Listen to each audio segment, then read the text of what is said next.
আজকে আমরা RPF exam analysis করব। অর্থাৎ আমাদের আরপিএফ এক্সামের সেকেন্ড শিফট, এগুলো কিন্তু সব সেকেন্ড শিফট হবে।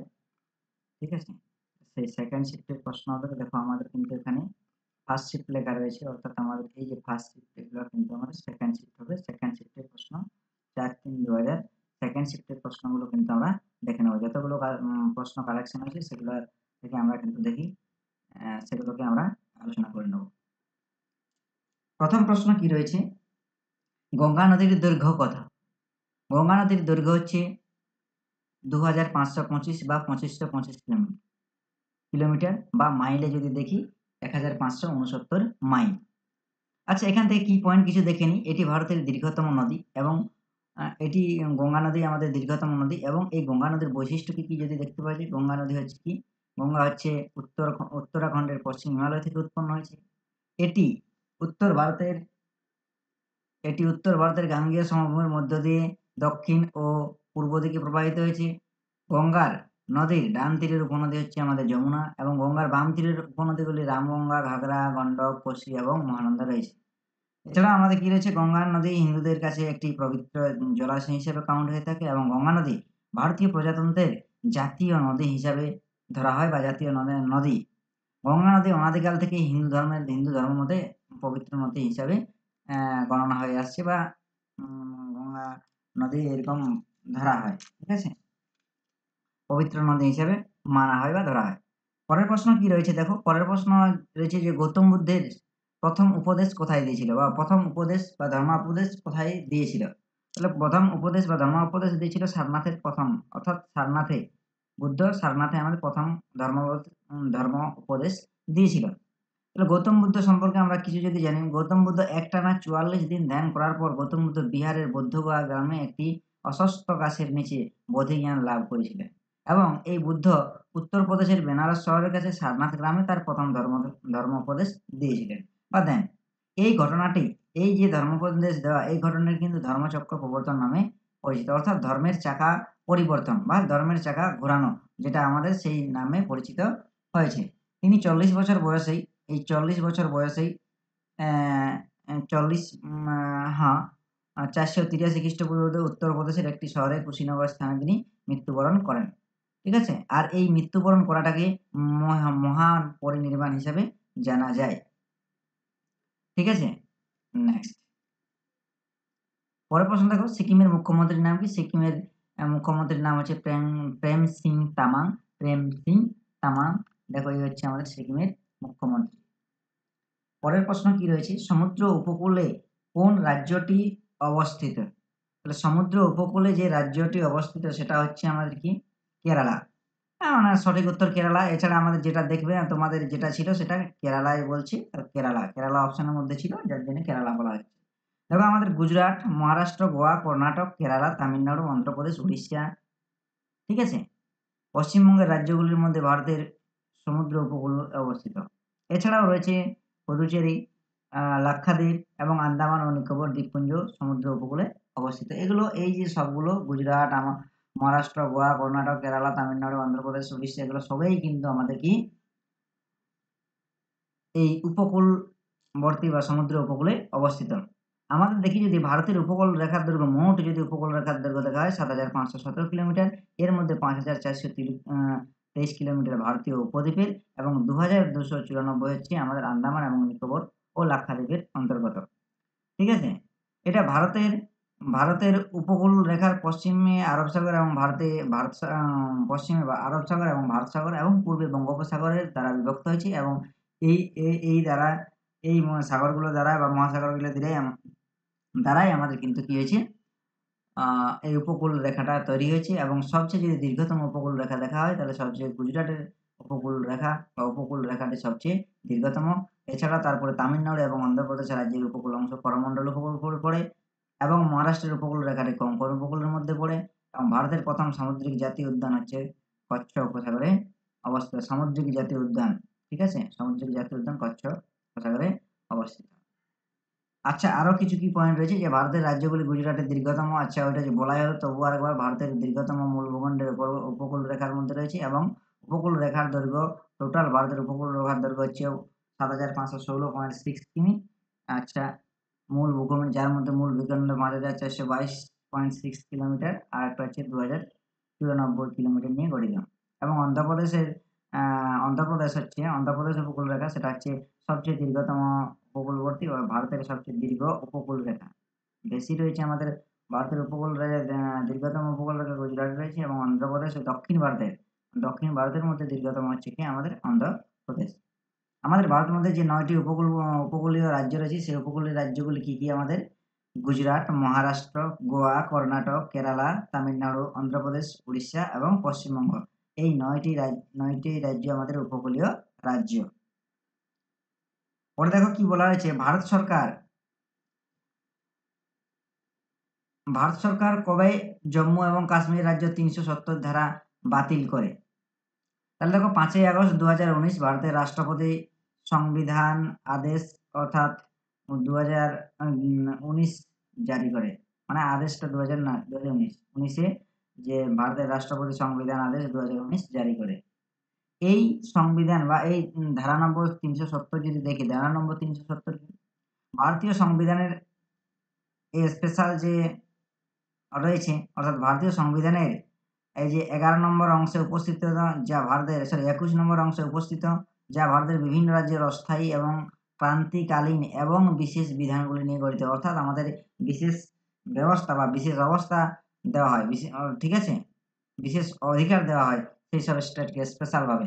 ঠিক আছে, তাহলে জম্মু এবং কাশ্মীরের বিশেষ অবস্থার ভিত্তিতে তৈরি হয়েছিল, এবং জম্মু এবং কাশ্মীর এই পৃথক সংবিধানের বিধান করে। ঠিক আছে, জম্মু কাশ্মীরের জন্য এই আইন প্রণয়নের ক্ষমতা কেন্দ্রীয় মন্ত্রিসভার ক্ষমতাকে সীমিত করে সেসব বিষয়ের জন্য, যা ইনস্ট্রুমেন্ট অফ এক্সপ্রেশন, প্রতিরক্ষা, বৈদেশিক বিষয় এবং যোগাযোগ, এবং অন্যান্যগুলিতে উল্লেখিত, এবং যখন রাজ্য সরকার সম্মতি রাষ্ট্রপতি আদেশ দ্বারা ঘোষণা করা হয়।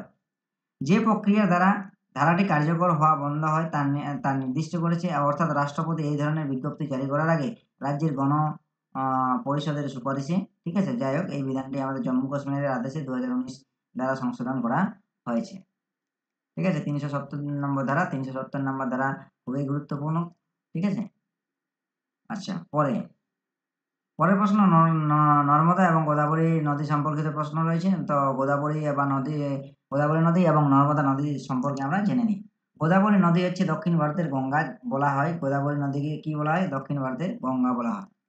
মহারাষ্ট্রের ব্রহ্মগিরি পাহাড়ের ত্রম্বক সিংহ থেকে উৎপন্ন হয় এবং পরে পূর্ব দিকে প্রবাহিত হয়ে গোদাবরী নদীর মহারাষ্ট্র, ছত্তিশগড়, তেলেঙ্গানা এবং অন্ধ্রপ্রদেশের মধ্য দিয়ে প্রবাহিত হয়ে আর বদ্বীপ সৃষ্টি করে অবশেষে বঙ্গোপসাগরে মিলিত হয়েছে।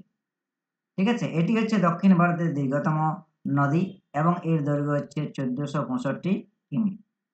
প্রাণহিতা, ইন্দ্রাবতী, ওয়ার্ধা এগুলো হচ্ছে বাম তীরের, এবং মন্দিরা, প্রভারা প্রভৃতি হচ্ছে ডান তীরের প্রধান উপনদী। এছাড়াও রয়েছে আমাদের গোমতী, বশিষ্ঠ, বৈনতী প্রভৃতি হলো গোদাবরী নদীর শাখা নদী। গোদাবরী নদীর তীরে রয়েছে নাসিক, নান্দেদ, ভদ্রাচলম, রাজামুন্দ্রি, আদিলাবাদ, করিমনগর, নরসাপুরম ইত্যাদি শহর আমাদের কিন্তু এই গোদাবরী নদীর তীরেই অবস্থিত।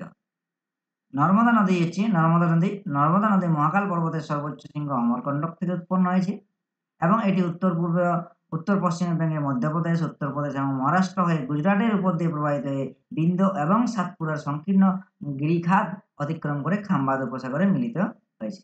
নর্মদার যদি দৈর্ঘ্য দেখি, নর্মদার দৈর্ঘ্য হচ্ছে ১৩১০ কিলোমিটার, এবং এটি কঠিন শিলাস্তর অতিক্রম করার সময় নর্মদা নদীকে অনেকগুলি জলপ্রপাতের সৃষ্টি করেছে। এর মধ্যে জব্বলপুরের নিকট যে ভেড়াঘাটের নয়নাভিরাম ধোঁয়াধার নর্মদা জলপ্রপাত, অর্থাৎ ধোঁয়াধার নর্মদা জলপ্রপাত উল্লেখযোগ্য। ঠিক আছে, এছাড়া আছে যে দুধি, তাওয়া, গঞ্জন, কুঞ্জি প্রভৃতি নর্মদার বাম তীরের, এবং হিরণ, অরসাং, বর্ণা, কোলার প্রভৃতি হচ্ছে নর্মদার ডান তীরের প্রধান উপনদী। পরে রয়েছে দেখো, আসামের সাথে কোন দেশ স্পর্শ করেছে? আসামের সাথে কোন দেশ স্পর্শ করেছে? তো সঠিক উত্তর হবে ভুটান। ভুটানের সাথে স্পর্শ করেছে। ভারতের আসাম, সিকিম, পশ্চিমবঙ্গ এবং অরুণাচল প্রদেশের রাজ্যগুলির মধ্যে এই ভুটান কিন্তু সীমানা ভাগ করেছে। কোন ভারতীয় রাজ্য সর্বোচ্চ ৩টি ভারতীয় রাজ্য সর্বোচ্চ ৩টি আন্তর্জাতিক সীমানা ভাগ করতে পারে? ঠিক আছে? পশ্চিমবঙ্গ, সিকিম এবং অরুণাচল প্রদেশ। ঠিক আছে? রাজ্যগুলি সর্বোচ্চ ৩টি প্রতিবেশী সীমানা রাজ্য ভাগ করেছে বা প্রতিবেশী রাজ্য রয়েছে এবং পশ্চিমবঙ্গের সীমানায় রয়েছে প্রতিবেশী রাষ্ট্র বাংলাদেশ, নেপাল, ভুটান এবং ভারতীয় রাজ্য উড়িষ্যা, ঝাড়খণ্ড এবং বিহার, সিকিম এবং আসাম। ভারতের উত্তর পশ্চিমে ২টি প্রতিবেশী দেশ রয়েছে, সেটা হচ্ছে পাকিস্তান এবং আফগানিস্তান। পরের প্রশ্ন। আচ্ছা, এখানে দেখে নিচ্ছি আরো ভারতের যে ৭টি দেশের সাথে স্থল সীমানা ভাগ করে নিয়েছে, স্থল সীমানা ভাগ করে নিয়েছে, তার মধ্যে ৭টি দেশ রয়েছে, অর্থাৎ উত্তর পশ্চিমে আফগানিস্তান এবং পাকিস্তান, উত্তরে রয়েছে চীন, ভুটান এবং নেপাল এবং পূর্বে রয়েছে মায়ানমার এবং পূর্বে আবার পূর্বের দিকে মায়ানমার এবং পূর্বেও বাংলাদেশ এই রয়েছে। ঠিক আছে? তাহলে দেখো আমাদের এখানে দেওয়া রয়েছে যে প্রতিবেশী দেশগুলো রয়েছে, সেই দেশগুলো কার সাথে, যেমন এখানে রয়েছে কার সাথে সীমানা ভাগ করেছে বা সীমান্তবর্তী রাজ্যগুলো দেওয়া আছে। আফগানিস্তান যেমন জম্মু এবং কাশ্মীরের আ উম উম পিওকে, ঠিক আছে? অংশ, লাদাখের পিওকে অংশ, ঠিক আছে? বা পাক অকুপায়েড কাশ্মীর যেটাকে বলা হয়, পাক অধিকৃত কাশ্মীর, ঠিক আছে? বাংলাদেশের সাথে বাংলাদেশ যেমন কি আছে পশ্চিমবঙ্গ, মিজোরাম, মেঘালয়, ত্রিপুরা এবং আসাম। ভুটান, অরুণাচল প্রদেশ, ভুটান আসামের সঙ্গে, সিকিমের সঙ্গে এবং পশ্চিমবঙ্গ। চীন হচ্ছে লাদাখ, হিমাচল প্রদেশ, উত্তরাখণ্ড, সিকিম এবং অরুণাচল প্রদেশ। মায়ানমার সেরকম রয়েছে অরুণাচল প্রদেশ, মণিপুর, মিজোরাম, নাগাল্যান্ড। এছাড়াও নেপাল রয়েছে সিকিম, পশ্চিমবঙ্গ, বিহার, উত্তরপ্রদেশ এবং উত্তরাখণ্ড। পাকিস্তান রয়েছে জম্মু কাশ্মীর, ঠিক আছে? পাকিস্তান, জম্মু কাশ্মীর, লাদাখ, পাঞ্জাব, গুজরাট এবং রাজস্থান। এই রাজ্যগুলো কিন্তু এইসব দেশের সঙ্গে প্রতিবেশী দেশের সঙ্গে সীমানা ভাগ করেছে। ঠিক আছে? নেক্সট পরের প্রশ্ন আমরা কিন্তু দেখে নিই। ১৯০৫ সালে ভারতের ভাইসরয় কে ছিলেন? ঠিক আছে? ১৯০৫ সালে ভারতের ভাইসরয় কে ছিলেন? তো সঠিক উত্তর হয়ে যাবে কিন্তু লর্ড কার্জন।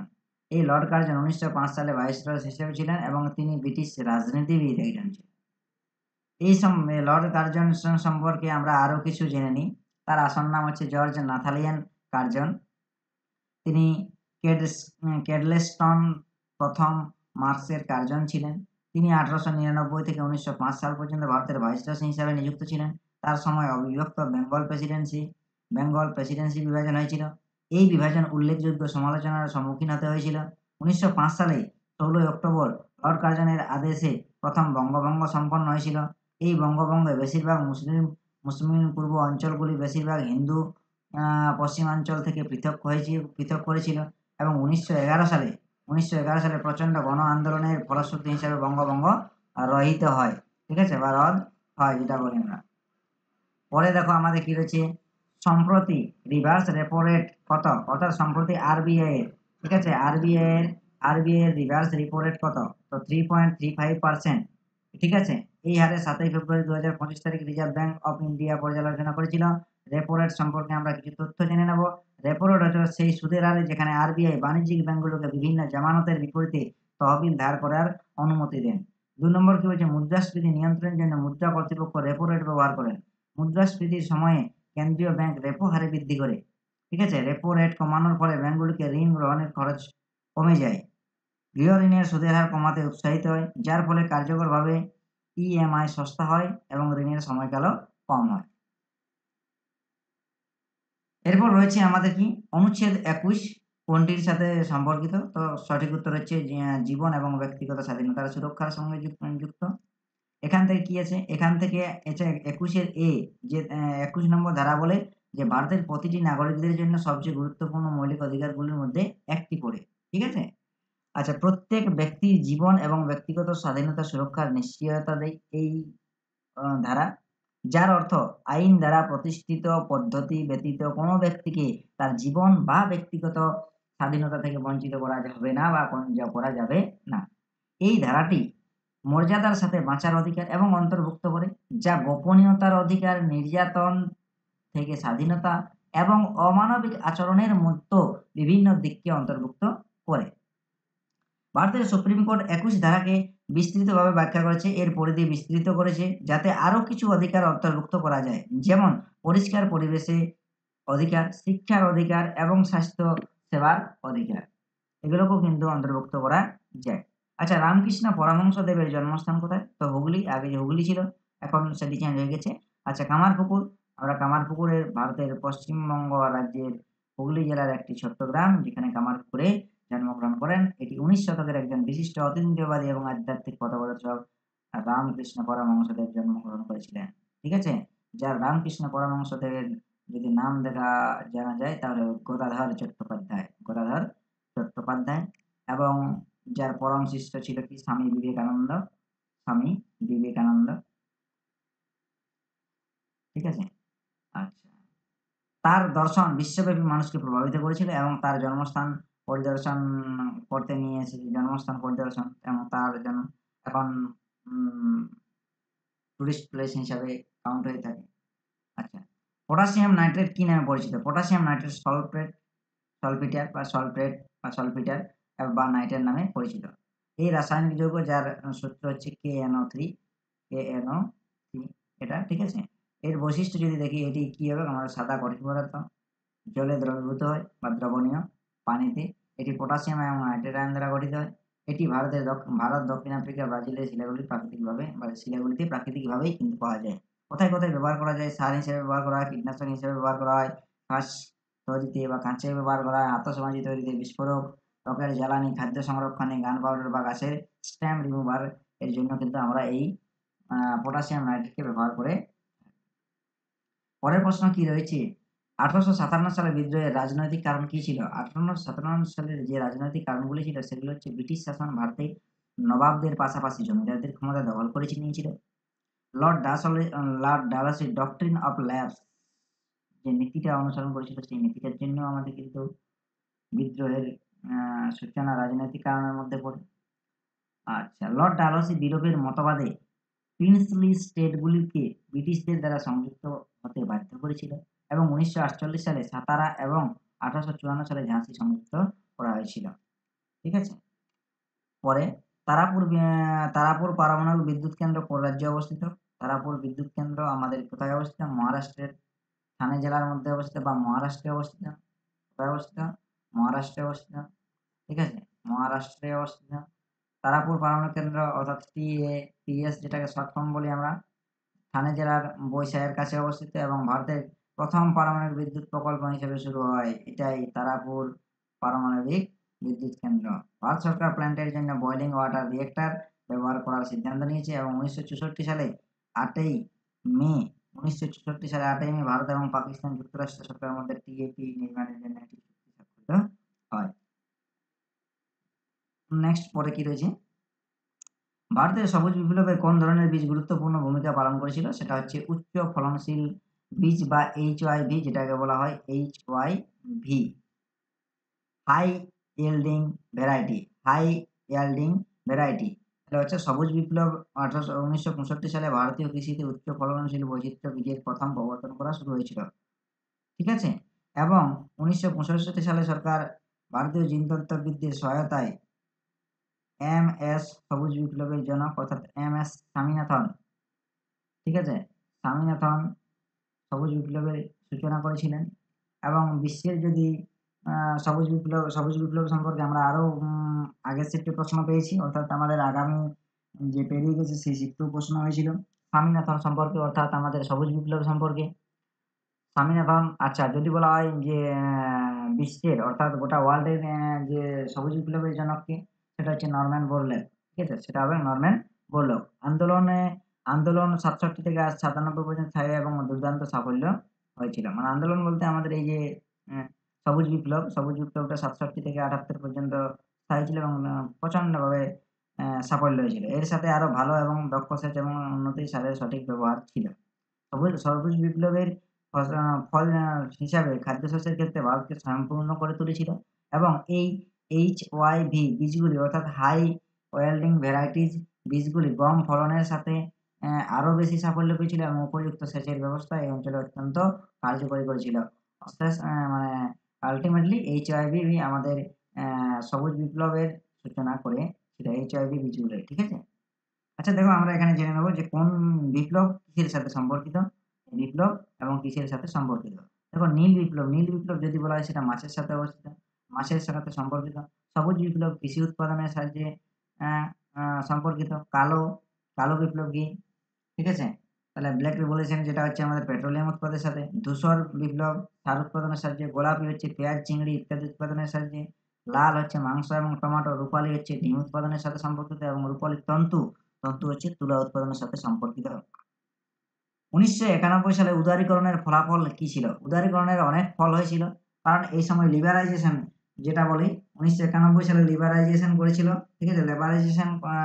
লিবারাইজেশন বা উদারীকরণ করার ফলে বিদেশে যে বিনিয়োগকারী বিদেশে বিনিয়োগ বেড়ে গিয়েছিল এবং বিদেশি বিনিয়োগ বেড়েছিল এবং অর্থনৈতিক প্রবৃদ্ধির হার বেড়ে গিয়েছিল এবং রপ্তানিও বেড়ে গিয়েছিল। আমদানি প্রতিস্থাপন নীতির প্রতি নির্ভরতা কমছে এবং ব্যক্তিগত ক্ষেত্রে অংশগ্রহণ বেড়েছে এবং বিশ্ব অর্থনীতির সাথে ভারত একীভূত হওয়া ঘটেছে। এই উদারীকরণ প্রক্রিয়াটি ১৯৯১ সালে জুলাই মাসে প্রধানমন্ত্রী পি.ভি. নরসিংহ রাও এবং অর্থমন্ত্রী মনমোহন সিং এই প্রক্রিয়া সংশোধন করেছিলেন। তখন মনমোহন সিং অর্থমন্ত্রী ছিলেন। এই নীতিগুলির লক্ষ্য ছিল অর্থনীতিকে উদারীকরণ করা, ব্যক্তিগত ক্ষেত্রে অংশগ্রহণকে উন্নীত করা এবং বিশ্ব অর্থনীতির সাথে ভারতকে একীভূত করা। উদারীকরণ বলতে কি বোঝায়? উদারীকরণ বলতে বোঝায় যে সরকারি প্রবিধান বা ব্যক্তিগত ব্যবসা এবং বাণিজ্যের উপর বিধিনিষেধ হ্রাস করা বা বর্জন করা। মানে একটু যে রেটটা চাপানো ছিল সেটাকে একটু কমিয়ে আনা বা বিধিনিষেধগুলা যে হ্রাস করা। তুলসীদাস কোথা থেকে রামচরিতমানস বইটি লেখা শুরু করেছিল? তুলসীদাসের লেখা রামচরিতমানস সেই বইটি কোথা থেকে শুরু করেছিল? তিনি শুরু করেছিল তুলসীদাস অযোধ্যায়, ঠিক আছে? অযোধ্যায় রামচরিতমানস লিখতে শুরু করেছিল। ঠিক আছে? ১৬61 বা আমাদের যদি বলে ৬১ ১৫৭৪ খ্রিস্টাব্দে বিক্রম সংবাদ হচ্ছে ১৬৩১। এটি কখন শুরু করেছিল? চৈত্র মাসের নবম দিনটি রাম বা রামনবমীর জন্মদিন বলে কবিতাতে সঠিক তারিখটি উল্লেখ করা হয়েছে। রামচরিতমানস কোথায়, কোথায় রচিত হয়েছিল? অযোধ্যায় হয়েছিল, তারপরে বারাণসীতে হয়েছিল এবং চিত্রকূটে রচিত হয়েছিল। ৩ টি জায়গার মধ্যে আমাদের রামচরিতমানস রচিত হয়েছিল। কোন নিয়ম অনুসারে বা কোন ভারতীয় হাইকোর্ট আইনের জন্য কলকাতা, মুম্বাই এবং মাদ্রাজ প্রতিষ্ঠিত হয়েছিল? ১৮৬১ সালের ভারতীয় হাইকোর্ট আইন বলে একটি ব্রিটিশ আইনকে বোঝায় যা ভারতের প্রধান প্রেসিডেন্সি শহরগুলোকে যেমন কলকাতা, মাদ্রাজ এবং বোম্বে হাইকোর্ট প্রতিষ্ঠিত করে এবং কার্যকরভাবে সেই অঞ্চলগুলোতে বিদ্যমান সুপ্রিম কোর্ট এবং সদর দেওয়ানি আদালতগুলোকে বিলুপ্ত করে। মূলত আধুনিক ভারতীয় হাইকোর্ট ব্যবস্থার ভিত্তি করে যা আজকে আমরা হাইকোর্ট বলে জানি। পরে দেখো কোন করিডোরকে আমরা মুরগির গলা বা চিকেন নেক বলা হয়? চিকেন নেক বলা হয়।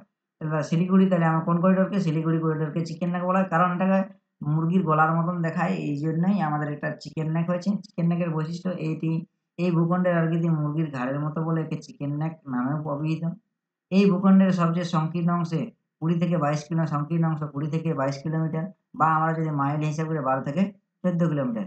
এই ভূখণ্ডটি ভারতের মূল ভূখণ্ডকে উত্তর-পূর্ব ভারতের সঙ্গে যুক্ত করেছে এবং এই ভূখণ্ডটি উত্তর-পূর্ব ভারতের ৭টি রাজ্যকে বাকি অংশের সঙ্গে সংযুক্ত করেছে এবং এই ভূখণ্ডটি একটি সংকীর্ণ এবং ভঙ্গুর অঞ্চল হিসাবে বিবেচিত এবং এই ভূখণ্ডটি ভারতের একটি গুরুত্বপূর্ণ কৌশলগত এলাকা হিসাবে পরিচিত হয়ে আসছে এবং চিকেন নেককে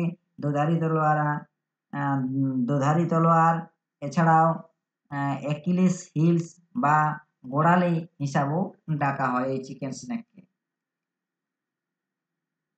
ভারতীয় সংবিধানে বর্তমানে কতগুলি অংশ রয়েছে? অর্থাৎ বর্তমানে মূল সংবিধানে ২২ টি অংশ ছিল বা ২২ টি পার্ট ছিল। ঠিক আছে? ৩৯৫ টি আর্টিকেল ছিল এবং ৮ টি তফসিল বা শিডিউল ছিল। ঠিক আছে? এবং সংশোধনের পরে আমাদের সংশোধিত হতে থাকে। ৩ টি যুক্ত হয়েছে, ৩ টি অংশ বা ৩ টি পার্ট যুক্ত হয়েছে। টোটাল ২৫ টি পার্টে পরিণত হয়েছে এবং সংবিধানে যে ৮ টা তফসিল ছিল সেই ৮ টি তফসিল আমাদের কি হয়েছে? বেড়ে ১২ টি তফসিলে পরিণত হয়েছে এবং এই ৩৯৫ টি আর্টিকেল বেড়ে ৪৪৮ টি আর্টিকেলে পরিণত হয়েছে। সংবিধানের এগুলো ৪৪৮ এ পরিণত হয়েছে এবং ভারতের সংবিধানে ইংরেজি সংস্করণের মোট শব্দ সংখ্যা, ঠিক আছে? মোট শব্দ সংখ্যা, ঠিক আছে? আ জানা নেই। আচ্ছা, এখানে একটা সংখ্যাটা দেওয়া নেই। আচ্ছা, ভারতীয় সংবিধানের জনক যদি বলা হয়, ভারতীয় সংবিধানের জনক বলা হয় ডক্টর বি.আর. আম্বেদকরকে আমাদের ভারতীয় সংবিধানের জনক বলা হয়। এটাকে ভারতীয় সংবিধান আমাদের সংবিধানটাকে কি বলা হয়? সবচেয়ে জটিল লিখিত সংবিধান হিসাবে জানা যায়। জটিল লিখিত সংবিধান হিসাবে জানা যায়। আচ্ছা, শেষ। ঠিক আছে, আমাদের এই পর্যন্তই আজকের ভিডিও। ঠিক আছে? বা এই শিফটের প্রশ্ন এখানেই শেষ হলো। তোমরা যদি কারো আরো কোনো প্রশ্ন থাকে তোমরা কমেন্ট করে জানাতে পারো। ঠিক আছে? তো এই প্রশ্নগুলো পাওয়া গেছে, এই প্রশ্নগুলি আলোচনা করা হলো। ঠিক আছে? যদি তোমরা পিডিএফ নিতে চাও তাহলে এসপিএম টেলিগ্রাম চ্যানেলে যুক্ত হয়ে যাও। ঠিক আছে? Thank you.